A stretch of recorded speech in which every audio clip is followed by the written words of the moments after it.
সব পড়ানি শেষ, তোর কবুল করবো না, আমি এমনি তোরে দিয়ে দিব উড়াইয়া। কবুল আমার লাগবো না, এমনি দিয়ে দিব, লাগবো না আমার। আরে কবুল শোনা লাগবে, একবার বলেন।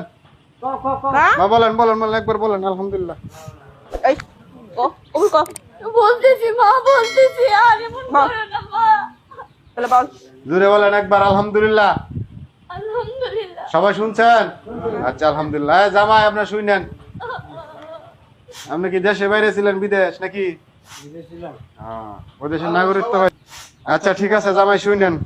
কনে মুসাম্মদ ফাইমা মনি, পিতা জামাল উদ্দিন, মাতা খাদিজা বেগম, গ্রাম রাজনগর। 15 লক্ষ টাকা কাবিন ধার্য করিয়া 10 লক্ষ টাকা স্বর্ণ বাবদ উসল 5 লক্ষ বাকি রাখিয়া আপনি বর মোহাম্মদ আব্দুল মান্নান যদি এই বিয়েতে রাজি থাকেন, জুড়ে একবার সবার সামনে যাতে আমরা সবাই শুনি, বলেন আলহামদুলিল্লাহ। সবাই শুনছেন? যাক, ঠিক আছে আলহামদুলিল্লাহ। দোয়াটা করে দিতাম। আপনাদের ভিতরে কেউ থাকলে করে দেন, আর না থাকলে আপনি করেন। দিতাম। মাথায় কাপড় দেন, দোয়ার সময় কাপড় দেওয়া লাগে, কাপড় দেন মহিলারা।